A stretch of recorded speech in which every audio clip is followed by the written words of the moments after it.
Olá, primeiro ano. Vamos começar aí a nossa unidade 8, né? E nessa gravação, nessa aula, nós vamos ter a explicação da unidade 8 e unidade 9. Então, a unidade 8, nós vamos falar da dinâmica populacional. Eu coloquei aqui para vocês os principais conceitos, né, sobre a dinâmica populacional. E por que a gente tem que estudar esses diferentes, né, aspectos demográficos?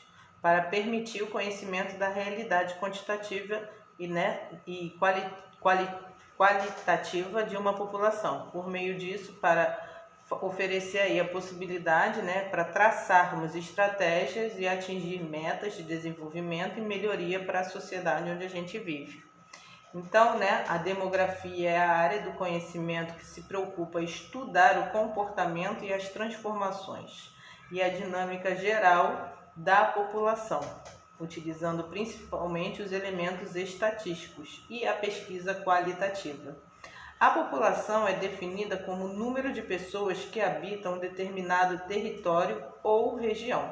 Dessa forma, seus ciclos de crescimento e seu nível médio de renda, sua distribuição, entre outros fatores, são fundamental para a compreensão e o funcionamento dos diversos aspectos espacial. O principal órgão brasileiro de pesquisa da população é o IBGE, Instituto Brasileiro de Geografia e Estatística. Esse organiza e realiza de 10 em 10 anos o censo demográfico, que é importante, né, e abrange a forma de quantificar de forma estática aí, né, os mais diversos dados de informação, envolvendo desde a renda, saúde da população até a sua preferência religiosa. Aí a gente tem, né, a população absoluta, que é o número total de habitantes de um país ou região. Leva-se em consideração que para chegar no número total dos dados estatísticos levantados por instituições, né, a gente trabalha aí nos dados demográficos. A densidade demográfica ou população relativa é a média de habitantes que se fixa em determinado país ou região, por quilômetros quadrados. Para se obter essa média, divide-se a população absoluta pela área. Um país é considerado povoado quando o território da densidade demográfica aponta um número alto da ocupação em relação à área. Quando o país tem uma área ou uma região elevada densidade demográfica, dizemos que ela é povoada. Quando se diz baixa densidade demográfica, é fracamente povoado. Aí eu tenho a taxa também de natalidade, que é o número de nascidos, né? A taxa de mortalidade, números de morte. O crescimento vegetativo, né, da população, eu vou tirar a diferença entre as taxas de natalidade e a taxa de mortalidade. Aí, né, eu tenho que ver os fatores determinantes da distribuição populacional. Que representa, né, para identificar as diferentes áreas de concentração populacional, é necessário compreender por que a desigualdade na repartição populacional. De fato, a distribuição da população pode se explicar pela conjunção de diversos fatores. Aí eu botei para vocês fatores físicos e naturais, que abrangem principalmente o clima, o solo, o relevo, que podem criar áreas favoráveis à ocupação humana e áreas desfavoráveis à concentração populacional. Sendo assim, a população tende a se concentrar em áreas de climas favoráveis, nas planícies, nos vales de deltas fluviais e em áreas de solos férteis. Eu também vou ter os fatores históricos. De maneira geral, podemos afirmar que as áreas de povoamento mais antigos são mais densamente habitadas que as de ocupação humana recente. Eu também vou ter fatores econômicos, que incluem atividade distribuída nos setores primários, secundários e terciários da economia, cuja influência pode acarretar maior ou menor concentração populacional. Aí eu tenho os fatores naturais favoráveis e desfavoráveis. Para os favoráveis, né, tem que ter um clima, né, ele botou temperado, relevo, plano, solo fértil.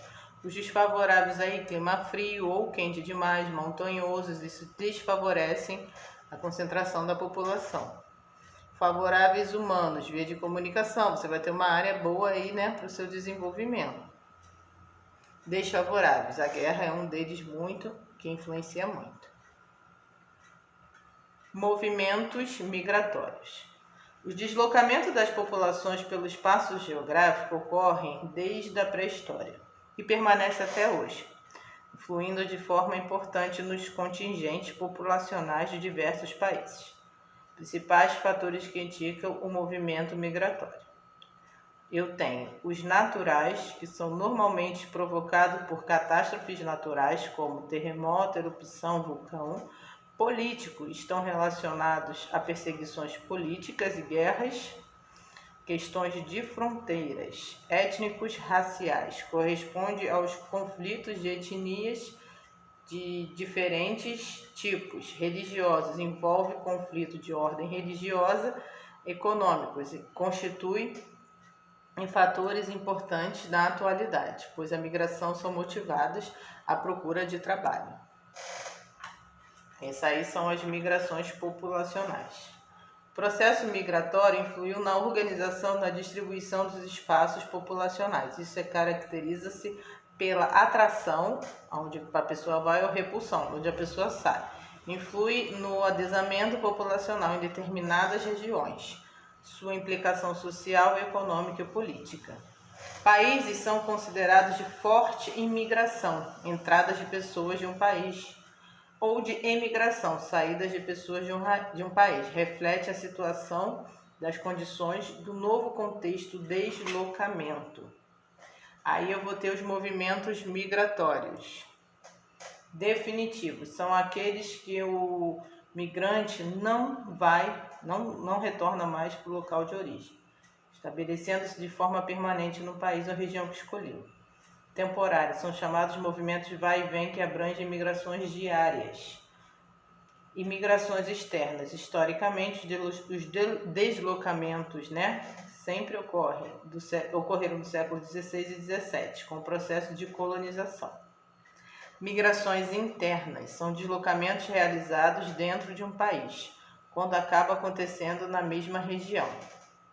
Eu tenho nomandismo, envolvendo povos que se deslocam de um local para o outro em busca de alimentos. O rural, que é o deslocamento de pessoas do campo para a cidade. Sazonal, estão vinculados normalmente à época de colheita. E pendulares, que são o deslocamento típico de grandes cidades. Aqui estão para vocês algumas indicações culturais em relação à unidade 8, para vocês assistirem, tá? Para melhor entendimento. Aí agora eu vou ver a unidade 9, o mundo urbano. E colocar aí os principais conceitos, que são a cidade, que é todo aglomerado urbano com mais de 20.000 habitantes. População urbana, toda a população que mora ou reside nas cidades das áreas urbanas. Crescimento horizontal ou vertical das cidades, que é o crescimento urbano, pode ser essas duas formas. A urbanização, que refere-se ao processo que se resulta principalmente da transferência da população do meio rural, que é o campo, para a cidade, que é o meio urbano, e que se concretiza quando o percentual da população urbana do país supera a rural. Eu tenho aí conurbação, que é a união espacial de duas cidades, as metrópoles, que é o conjunto de municípios integrados socialmente e economicamente, a megalópole, que é a área conurbada de duas ou mais metrópoles. E eu também, além desses processos todos, eu vou ter os problemas, consequência da urbanização, que é a acumulação de lixo em áreas urbanas, geram grandes toneladas de lixo, enchentes, que a população menos favorável de uma grande cidade normalmente procura se fixar em locais impróprios, como beiras de rio. Ilhas de calor são grandes variações térmicas, carências de áreas verdes e poluição sonora.